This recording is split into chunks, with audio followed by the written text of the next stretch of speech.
Good morning. This is Bloomberg Daybreak Europe. I'm Tom McKenzie in London. These are the stories that set your agenda. Stocks and bonds sell off after stronger than expected May US consumer confidence and hawkish remarks from the Fed's Neil Kashkari. But the Nasdaq bucks the trend, closing at another record powered by Nvidia. Israel's army says tanks are in the centre of Rafah. Meanwhile, the US says Sunday's strike on an encampment was devastating but will not affect arms shipments. Plus, polls open in South Africa as the tightest election since the ruling African National Congress first came into office in 1994 gets underway. We are live in Durban this morning.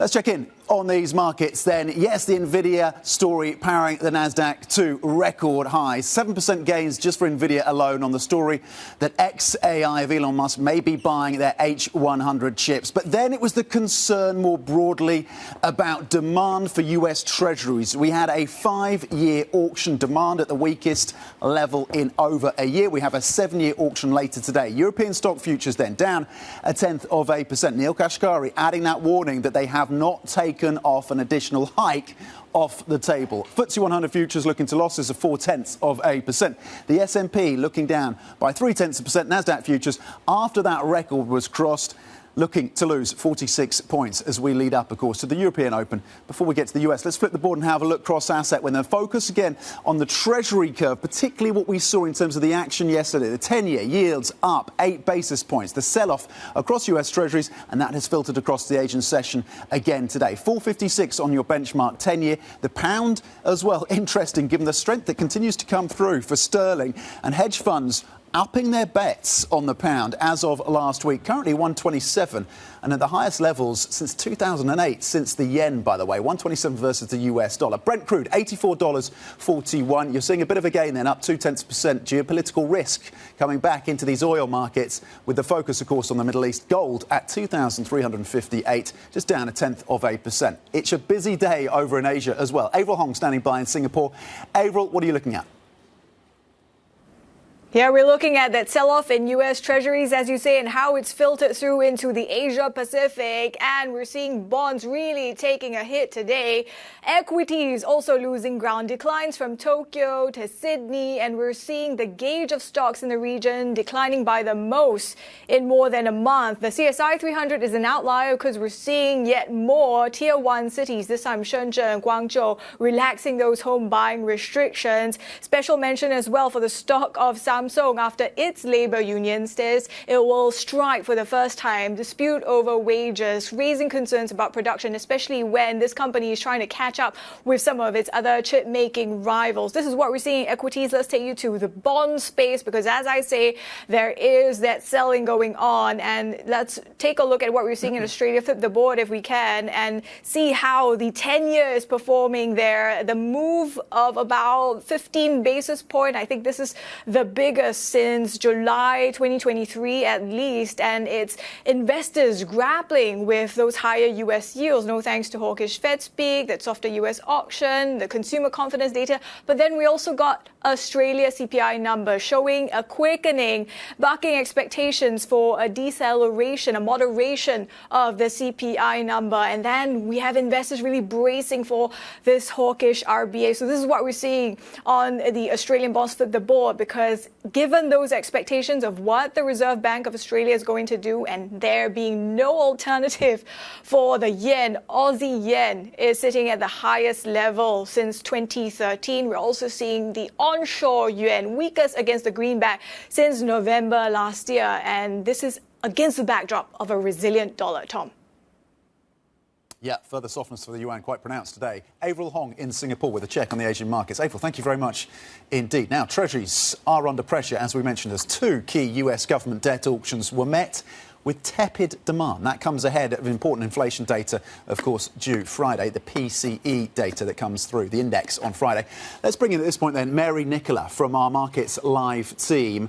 We also, of course, had the comments from Neil Kashkari suggesting that maybe a hike was on the cards. Certainly not being taken off the table. That was the emphasis coming through from Neil Kashkari. Mary, let's start with the tepid demand then for the 5-year and the 2-year out of the US. Is this a one-off blip or does it point to further concern concerns, broader concerns, about the ability of these markets to absorb this issuance from the US Treasury? I think there's just general concern, especially with what we're seeing in terms of how the Fed is speaking and the rhetoric that is coming out from the Fed in terms of being more on the hawkish side and the higher for longer. So it just adds some more investor angst as to whether, this treasuries are in fact a good buy at this point. But one of the things that we do know is that even Neil Kashkari, he pointed out that yes, rates are not off the table, but the likelihood of a hike was very low. So it does imply that rates are sort of peaking at these points, but still there is still investor angst, especially with inflation numbers and the focus on data dependency. On the data question, Mary, we had, of course, a consumer confidence survey coming in for the month of May, higher than most of the estimates, and that's surprising to some extent. Good news is bad news on the economic picture. We have the Beige Book out later today as well. How much clarity do we have around the resilience of the US and whether or not, indeed, we're starting to see cracks? Yeah, a lot of the data has come out fairly mixed in terms of saying that the activity is actually holding up, and then there's some activity data that is showing that there are some cracks in the system.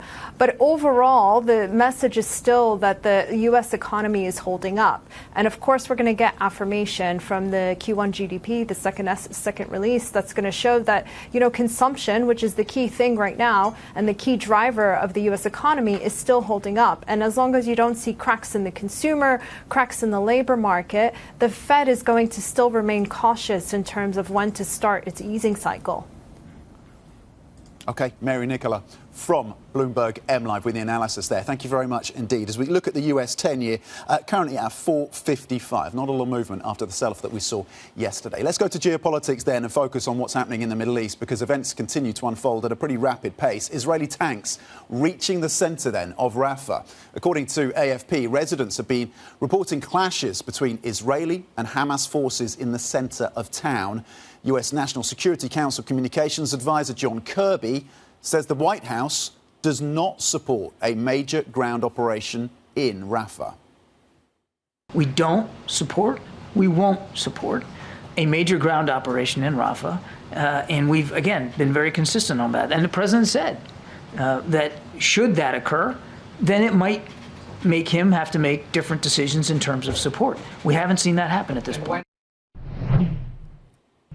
Let's get more on this story then with Bloomberg Horizons anchor Jumana Basechi, who is in Dubai for us. Jumana, what is the latest then in terms of developments on the ground? Well, I think the immediate question that people asked after the airstrike attack on that Rafah encampment on Sunday is what that would mean in terms of the U.S. and whether or not the Biden administration saw that attack as a red line. And it became apparent yesterday afternoon through comments from the national security spokesperson, John Kirby, that the U.S. does not deem that the Israelis crossed a red line. He said, I have no policy changes to speak to. Also notable, yesterday afternoon, the IDF put out a statement saying that they had used precise small munitions to target those two senior Hamas officials who were taken out, and they're investigating, these are these words, the cause of that secondary fire that later engulfed that encampment. And we know that up to 45 Palestinians, many of them children and women, were killed. But overnight, also, we have heard of Israeli tanks continuing and entering into the center of Rafah. And this is, the backdrop to all of this, as we keep saying, is ICJ, UN's highest court on Friday, ruled that Israel should stop with the military offensive, and yet they have continued. And this is after the U.S. have said that they have not so far crossed that red line that they speak of. There is no upcoming potential pausing of military aid. The international condemnation from other countries continues to come through. I thought it also was quite notable that the Saudi Arabian Foreign Affairs Ministry put out a very strongly worded tweet overnight. And this is a quote. They say, Israel must stop with the continuous, quote, genocidal massacres. Very strong words coming out from Saudi Arabia, and actually the strongest we have seen to date. And again, another major step from European nations yesterday, with Spain, Ireland and Norway all moving to officially recognize Palestine as a state. Yeah, the international reaction then to Israel's actions on the ground then in Gaza. What is the sensitivity, Jumana? What is your take on the sensitivity of the oil markets, the energy markets, to what is unfolding, the geopolitical risk back on the agenda when it comes to the Middle East? Yeah, and obviously very topical, given we have the OPEC Plus meeting coming up this Sunday, Tom. Interesting to walk in this morning and see a bit of a bid emerge for Brent. We're trading back at above $84. So some support has come through. But by and large, over the last couple of months, we have seen the energy complex brushing off some of these geopolitical concerns. Our Bloomberg economics analyst, Ziad Dawood, out here has estimated that actually $0 of geopolitical premiums priced into the oil curve. This was up to $12 right after October 7. And what is going on here is simply a mismatch between the supply that's available to the market and the demand that's coming through, namely out of Asia. And that will continue to pose headwinds for the energy complex, despite some of the geopolitical turbulence that we're seeing in the region.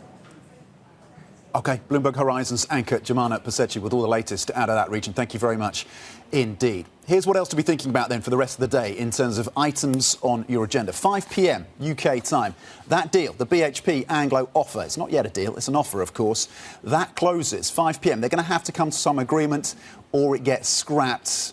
Anglo has to be convinced, BHP has to convince Anglo investors of the value of that $49 billion offer. They've rebuffed it, of course, Anglo 3 times. So we'll see as we close down to that 5 p.m. fresh deadline how that story unfolds. 7 p.m. meantime, UK time, we're going to get a bit more detail on the health of that US economy with the Fed Beige Book then. That is an important gauge in terms of the surveys across the US on the economy, with the Consumer Confidence Survey overnight coming in higher than all of the estimates. So we'll see how the Beige Book builds on that story. 8 p.m. UK time. The polls close in South Africa, the most important, most contentious, most closely run election since 1994. So crucial, of course, to that nation. Polls closing at 8 p.m. UK time. And our coverage, by the way, of South Africa's election continues, of course. We're going to be speaking to Nthabiseng Moleko, the development economist at Stellenbosch Business School, next, about the economic priorities that the next government in South Africa should be putting on their agenda and the challenges, the economic challenges for that country. Plus, Nicolas Schmit, heads and lead candidates of the Party of European Socialists, joining me at 6:30 a.m. UK time. That's ahead of the European Parliament elections next week. We'll get his views on the shift to the right within European politics. Stay with us. This is Bloomberg.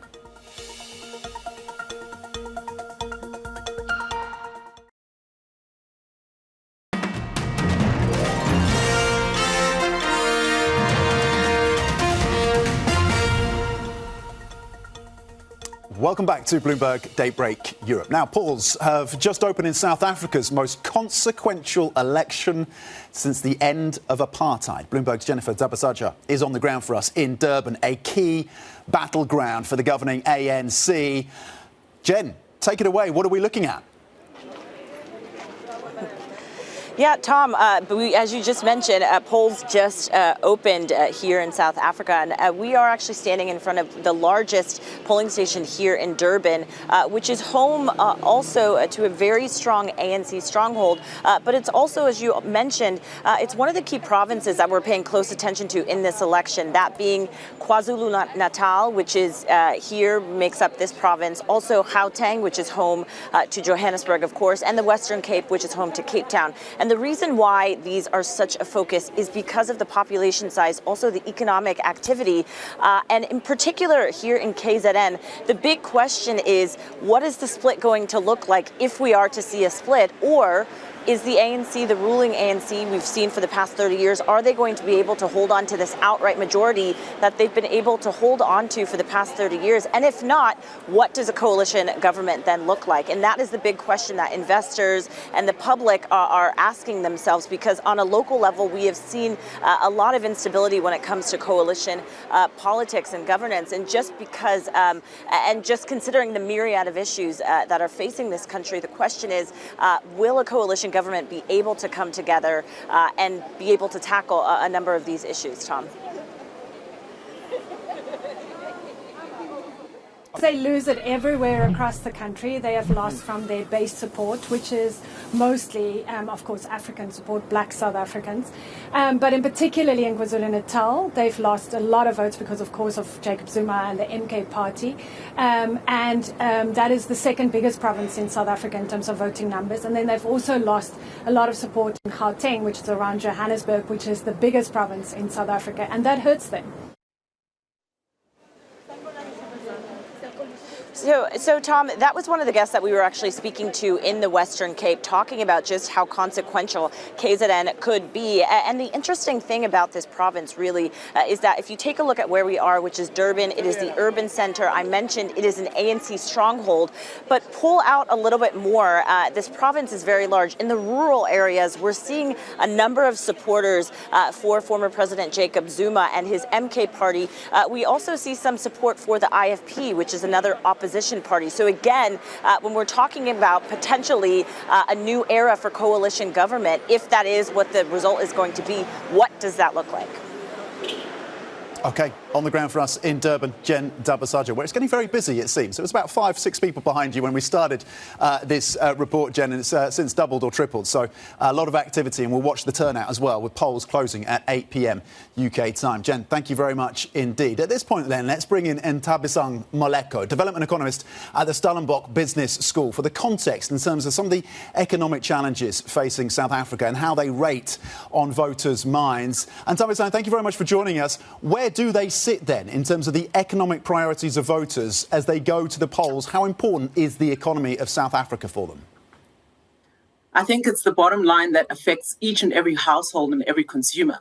I think the biggest thing is that household disposable incomes have shrunk quite considerably with the repo rates rising from the Reserve Bank side, with the high cost of living that is affecting every South African. And so households are very constrained. I think the bigger context is issues around growth projections and economic activity in each of the provinces. Are households working? Is there economic activity that is bolstering the different economic sectors, particularly our businesses? So we're finding that because of the infrastructure constraints around energy and the high cost of inputs, a lot of businesses are having constrained productivity. I think on the other end, we're seeing a lot of policy imperatives that have been put on the fore haven't been executed. I think there are a lot of targets, but with a projected 1% growth, or even less than 1% growth for this year, and the outer 3 years for the South African economy, what we're seeing is that the demand side and the productivity is not enabling the growth that South Africa needs to deal with the underdevelopment woes. So you can see from all aspects of the economy overarching that the slowdown and the low growth trap is really inhibiting benefits to most economic sectors and households. And I think there has to be a deliberate and a very decisive economic strategy that is put in place by the new administration to change this. So what is then the policy prescription in your mind to get out of, as you describe it, that slow growth trap facing South Africa? So very simply put, we need a very decisive economic strategy that enhances labor demand. We've got an unemployment crisis, and we also need to stimulate productivity. How we do this? We've got to look at subsectors in the economy that have high labor employment intensity. That has to be done without a doubt. I think the second aspect is South Africa has a cluster of economic sectors and economic institutions in the economic cluster. They are not necessarily as well coordinated as they ought to be. And so I believe that all of these sectors that contribute to economic output need to be coherently managed. We need an economic council of sort that drives the local productivity, that drives both agricultural productivity and our exports as a portion of GDP. These are the subsectors that are going to enhance labor absorption in the rural, in the township, in the peripheries of our economy, but also expand new economic sectors. If we look at renewable energy, one of the proponents of renewable is the components that you can actually locally produce. Many of the products are imported from bigger economies like the Chinese, even the North American and the European economies are bolstering our inputs into renewable, but local production is really minimal. And so I think the reform of those value chains and ensuring that that inclusivity in growth occurs will drive out output, will drive out local economic activity, and also will drive sectoral reform where you see increased output coming from your manufacturing and your secondary sector. And these are the subsectors we have seen, Tom, that are actually declining over the last 20, 30 years. Okay, so it's fascinating. And to what extent is that policy prescription dependent on solid infrastructure? We've seen the infrastructure base of South Africa being eroded in recent years. We think, of course, of the load shedding and the blackouts. Is this a lack of political will? Is it the linkages to the economy? How much level of confidence do you have that the next government will be able to address the infrastructure challenges of South Africa? I'm a perpetual optimist. I believe that we can get that right. Ports infrastructure hasn't been as optimal in terms of ability to produce what is required at the different ports, whether it's Gucha, Richards Bay, Durban. We see the rail infrastructure in terms of the rate at which we're able to get our platinum, our iron ore, whether it's our coal exports, even our cars that are very key in our industrial policy output out into the markets where we're selling to have slowed down, primarily because of logistics inefficiencies and hindrances. I think on the side of road infrastructure, it's under a lot of freight pressure because now everyone is moving products and goods on the road. And the maintenance cost of that is quite serious. What South Africa has done, Tom, is to put up an infrastructure fund to try and quell some of the infrastructure finance gaps. Okay. And Nthabiseng, we have run out of time, but really fascinating insights. Nthabiseng Moleko, development economist at Stellenbosch Business School, on the economic priorities for the next South African government. And be sure to catch our interview with the managing director and senior portfolio manager at Terenbith Capital. That's at 9:30 a.m. UK time on The Pulse. Stay with us. This is Bloomberg.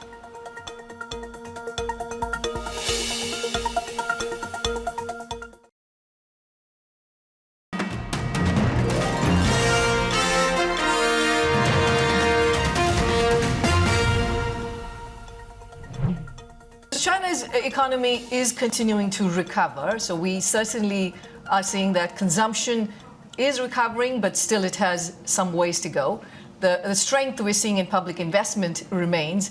Private investment is still weak, mainly because of the weakness in the property sector.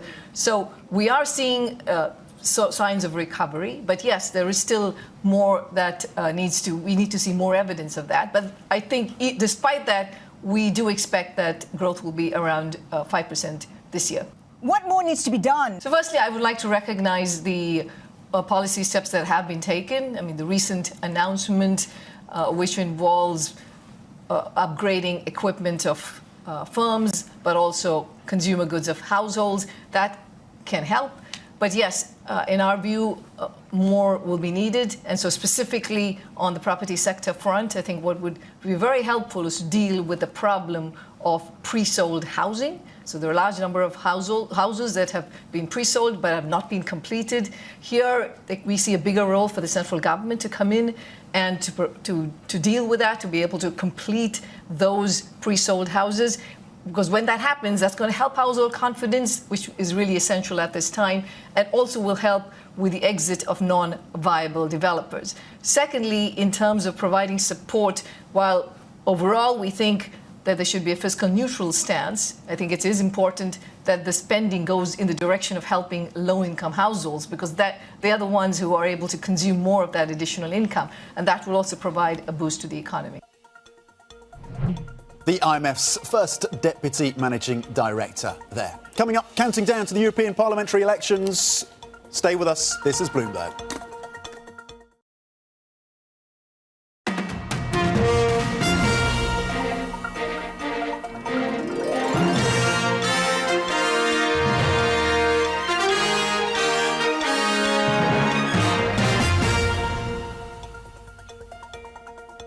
Good morning. This is Bloomberg Daybreak Europe. I'm Tom Mackenzie in London. These are the stories that set your agenda. Stocks and bonds sell off after stronger than expected May US consumer confidence and hawkish remarks from the Fed's Neil Kashkari. But the Nasdaq bucks the trend, closing at another record powered by Nvidia. Israel's army says tanks are in the centre of Rafah. Meanwhile, the US says Sunday's strike on an encampment was devastating but won't affect arms shipments to Israel. Plus, polls open in South Africa as the tightest election since the ruling ANC first came into office in 1994 gets underway. We are live in Durban this morning for all the reaction. Let's check in on these markets then, and it's the sell-off of the bond markets that has our attention, given the weakness that we saw in terms of the Treasury auctions of this week. The 2-year and the 5-year, the demand at the weakest level in over a year. We have the 7-year auction later today, but also Neil Kashkari just putting back on the table optionality around a rate hike from the Federal Reserve. Not the base case, but saying it would not be ruled out. And then the consumer confidence survey coming in much higher than expected for the month of May. All of that leading to the sell-off across the bond markets. European futures then, when it comes to the stocks picture, looking to losses of around 0.2%. The FTSE 100 pointing down by 37 points. S&P futures looking to losses of 0.4%. And Nasdaq futures pointing to losses of 80 points after breaking through a fresh record yesterday. Yes, Nvidia the catalyst with a 7% gain coming through for the maker of semiconductors around AI. Let's flip the board and look cross-asset then. 8 basis points higher in terms of yields for the benchmark 10-year, currently at 4.55. The pound at 1.27. Relative strength for the pound on expectations that the BOE will not go as soon, certainly as the ECB. The Brent at $84 a barrel, gaining 0.2%, with the geopolitical lens, of course, on the Middle East. And gold at 2,360, flat for the yellow metal in today's session. Let's get back to the politics then, from South Africa to Europe now. Polls open for European parliamentary elections from June the 6th in a consequential vote that could see far-right political parties make significant gains. Migration, climate regulations, geopolitics are among the key issues this election. Joining me now is Nicolas Schmit, lead candidate of the Party of European Socialists and EU Commissioner for Jobs and Social Rights. Commissioner, thank you very much for joining us this morning as we look ahead to those EU parliamentary elections then. How concerned are you? What is your level of concern? What is the level of concern within your group as to the shift, the potential shift to the right within the body politic of Europe? Well, I would not say that we are directly concerned, because we are in a campaign to fight. We are in a campaign to convince citizens, to explain what is at stake. And what is at stake is the future of Europe. It's the choice between a strong Europe and a Europe which could disintegrate. And that's the issue of this election. And I think that we still have a week to go. But it is important also to make clear that there's no possibility to cooperate with those who want finally to destroy, or at least to build back the European integration or European Union. It's pretty stark language there, sir, in terms of the potential breakup of the European project. What would lead to that? That would be a result of a significant shift to these right-wing parties in Europe. That's where your concern is, a potential breakup of the European Union, if you see a significant shift to the right. Well, you see, we live in a different world. There is really a change in the geopolitics. In the economy, the global economy. Mm-hmm. So what we need now is a stronger Europe, a Europe which works much more together, which integrates its financial markets, for instance, and the other option being disintegration would finally bring Europe as a insignificant actor in the world. Your grouping, the socialist grouping, polling and expected to come in second. We'll see, of course, how it unfolds after the vote itself. If you were compelled to go into some form of coalition or power sharing with other groups across the EU Parliament, where would your red lines sit? Well, I think we have very clearly already defined our red lines. So we cannot have a coalition or an agreement or any kind of arrangement with the extreme right. This is our red line because finally you cannot have a deal with those who have a totally different vision of the future of Europe. Which parties fall, just for clarity, which parties fall into that definition of extreme right then? Is it the ID group, is it the FD, is it Marine Le Pen's party within France? No. Do they fall into that category for you? Yeah, when you look at the different groups, there are two groups which can be considered as extreme right. There are parties in there which are very similar.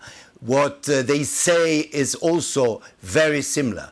So when you take ECR, ECR is not the conservative, moderate group with Mrs. Meloni being a pro-European. This is not true. So for us, it's clear these are two groups which obviously are extreme right and do not share our vision of Europe.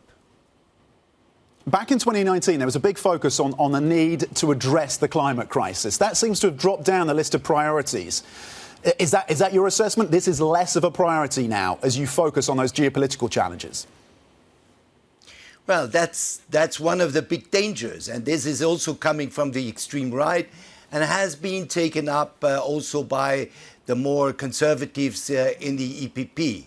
So that would be the biggest mistake if we stop our climate policy for two reasons. Because climate change is going on massively. And second, we have competitors, be it the US, be it China, be it Japan, who continue massively to invest in technologies, in transformation of their economy. If Europe stops, if Europe pauses, well, we lose competitiveness, we lose really also here our role. So the EU's ambitions, the EU's climate ambitions are at risk in this election?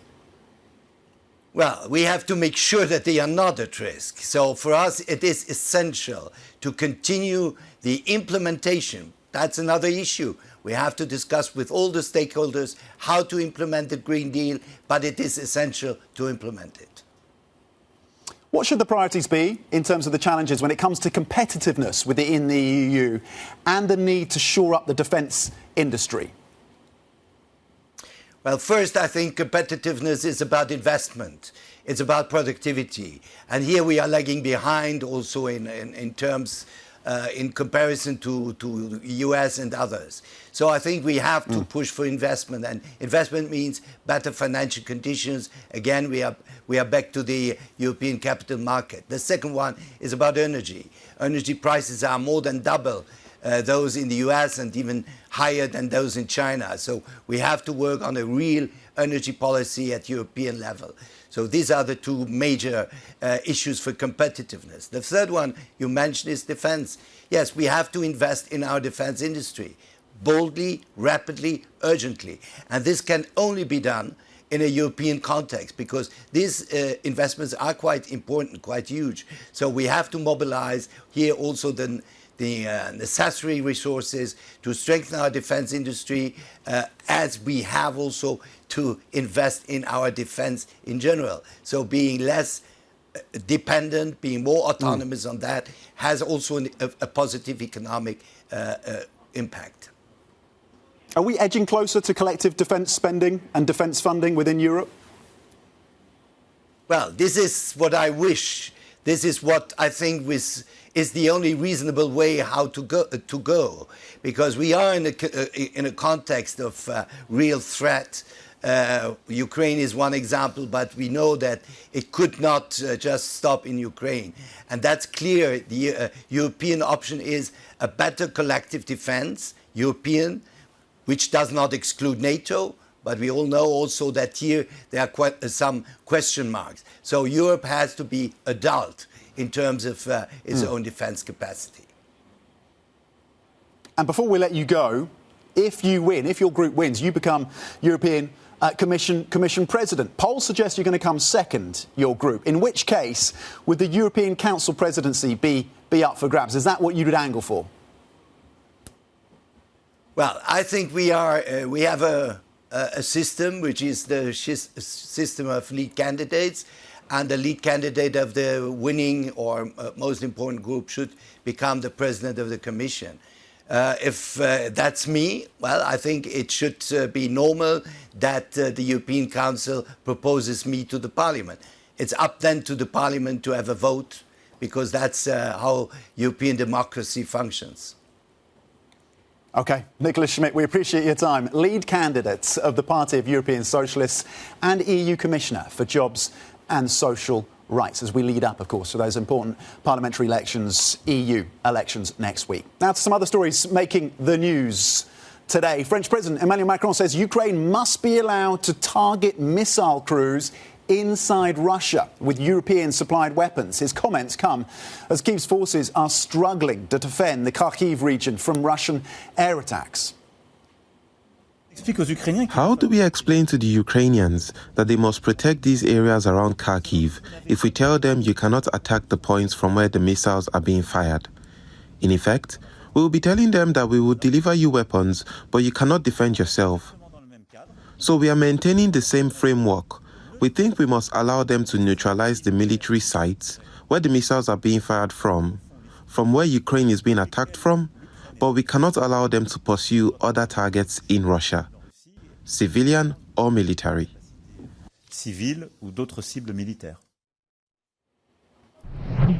French President, of course, Emmanuel Macron. Here in the UK, Labour Party leader Keir Starmer is determined to counter Tory claims that his party and Shadow Chancellor Rachel Reeves would increase further taxes on Britain's banks if it wins power at the general election. Bloomberg understands Labour is not looking to either impose a windfall tax on banks or increase the surcharge on banking company profits. And BHP have until 5 p.m. today for a final takeover bid for Anglo American. But will the mining giants iron out a final deal? More on that next. This is Bloomberg.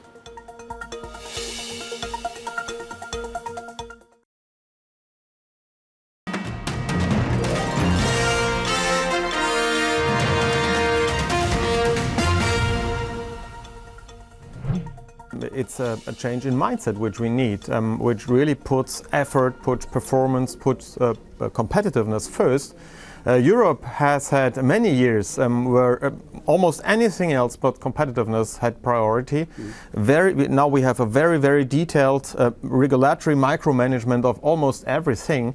And I mean, Macron quite correctly addressed this issue in his speech yesterday and said we have too much regulation and we are competing with jurisdictions where there are no rules at all for many areas.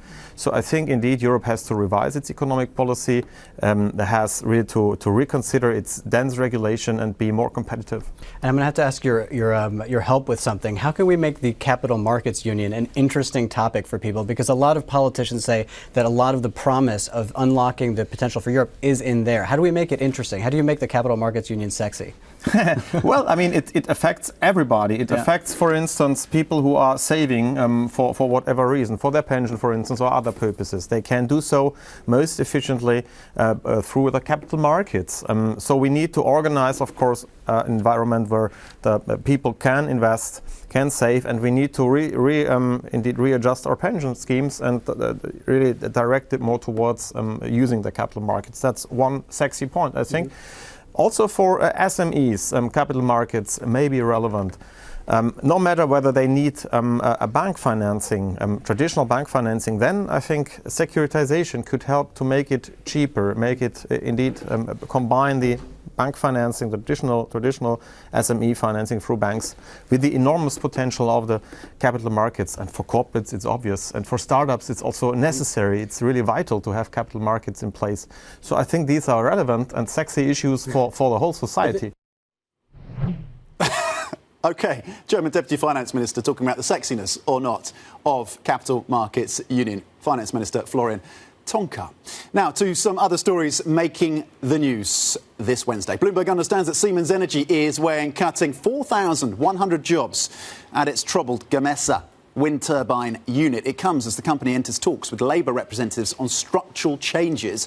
The group has faced spiralling pressures from internal wind unit issues, including repairs of defective turbines, which have caused billions of euros in losses. Hess shareholders approved Chevron's $53 billion takeover. That's despite reservations among several prominent investors about disputes with ExxonMobil over a key asset. The transaction still needs to get past the US Federal Trade Commission, as well as the ongoing arbitration case brought by Exxon over control of Hess's interest in a Guyanese field. Exxon has said the proceedings may drag into 2024. 5. Now, there are just hours left on the clock for Australian mining giant BHP to convince Anglo American on its ambitious $49 billion acquisition plan. The deadline to salvage the deal expires at 5 p.m. in London today. Let's get more on this story then with Bloomberg's Clara Ferreira Marquez, who is in Singapore for us. Clara, what are we expecting then? Well, I'm going to reach for the same football cliche that has been handed to me several times this morning already. It is all still to play for. We have until 5 p.m. Tonight, London time, as you said. As far as we know, the two sides are very close. The only question is whether they can get over the last concerns on the Anglo-American side, particularly regarding the structure and the cost of some of what BHP wants to do with their South African assets. So this is an iron ore business and the platinum business.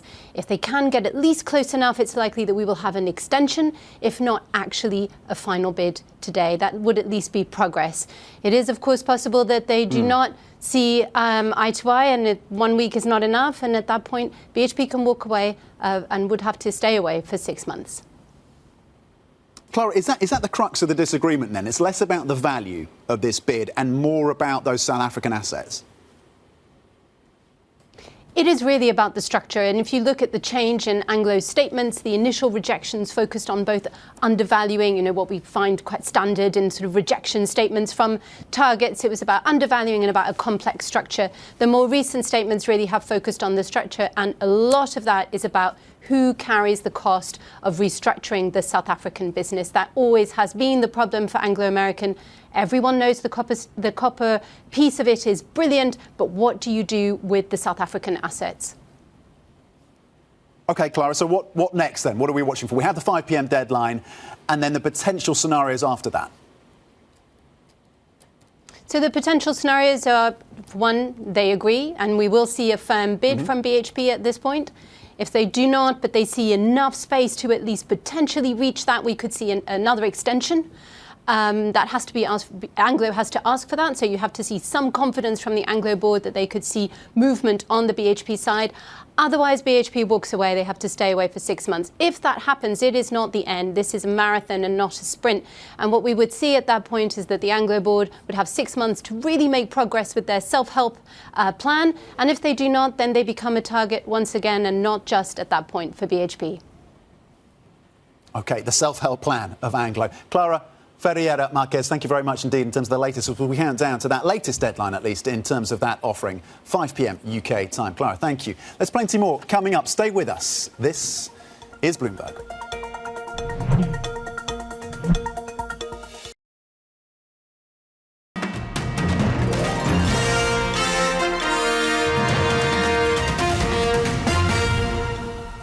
I've been asked many times, would we take potential interest rate increases off the table? I don't think anybody has formally taken them off the table. Even me, I say that we could sit here for as long as necessary until we get convinced that inflation is sustainably going back down to our 2% target.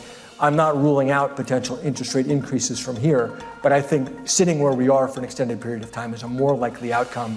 But of course, if we get surprised by the data, then we would do what we need to do. Minneapolis Fed President Neel Kashkari, I am not ruling out further interest rate increases from here. Not a voting member, but clearly any comments where you put a potential hike, potential with all the caveats back on the table, there is a market nervousness to that kind of hawkish commentary. By the way, in terms of the resilience of the US economy, which again Neel Kashkari flagged in that speech yesterday here in London, the strength of the consumer is part of that picture. And here's what's happening in terms of the consumer confidence survey that came out yesterday, above all estimates. But it also speaks to a bifurcated consumer in the US. Yes, it picked up in terms of the survey, but what's also picked up was expectations then from those surveyed, the consumer in the US, about recession risks as well. The concerns about recession grow even as the confidence more broadly across the consumer base grew. But you break it down, and it's those, it seems, with exposure, the higher net worth individuals in the US, consumers investors in the US with exposure to the US equity market that seem to be more confident, given, of course, the rally and the run-up that we've seen in the stock markets. Those who do not have that kind of exposure are feeling much more glum. So you have to break it down a bit to see a clearer picture of the US consumer. By the way, we're getting the beige book of the Fed out later today in terms of building out the picture of the resilience, the relative resilience of this US economy. And if we are indeed starting to see some cracks. The other factor that came through, and we're seeing this across global bond markets in the session today, is the lack of demand, the relatively tepid demand for the auction. $70 billion worth of 5-year auctions. We had a 2-year auction, then a 5-year yesterday, and it was the weakest demand in over a year. We're having a 7-year auction later today, leading concerns to some, at least, that there's a bit of a floor under these yields for US Treasuries. More demand for higher yields, softer demand, higher yields, of course, and that potentially is a concern. We think about the QT operations of the Federal Reserve as well, but we saw an 8 basis point move in terms of yields up on the benchmark 10-year yesterday. Let's flip the board and see and have a little reflection on what's happening within the technology space, because, my goodness, Nvidia and the run-up continues. Up 20% since the earnings report, of course, which blew past all estimates, up 20%, adding $470 billion US. $470 billion since that earnings report to the market cap of this company that is now closing in on the $3 trillion mark. A 7% pop in the shares for Nvidia yesterday, and that lifted the Nasdaq, let's flip the board, to that record high. Futures pointing to a bit of profit taking on the back of that yesterday. But the enthusiasm around Nvidia linking to XAI, Musk's challenger to OpenAI, and the fact that they raised $6 billion, and he suggests, at least reporting suggests, he's going to spend some of that $6 billion on H100 chips made by Nvidia. Again, pushing that story, the Nasdaq, to fresh records. In terms then of what else is happening, it is the election story in South Africa that remains in focus. Polls closing, of course, 8 p.m. later today, UK time. Our coverage of South Africa's election continues, so stay tuned. We're going to have an interview with the Managing Director and Senior Portfolio Manager at Terebinth Capital on expectations amongst the markets that maybe a more benign scenario come out as a result of this election. And maybe some of those reforms are starting to pay off, with all the economic challenges of that country, of course. That interview, 9:30 a.m. UK time on The Pulse. We're also going to be speaking to a shipping executive, Hapag-Lloyd CEO. Really interesting given what we're seeing in the Red Sea. That's at 3:30 p.m. UK time later today. But up next, it is Markets Today. Stay with us. This is Bloomberg.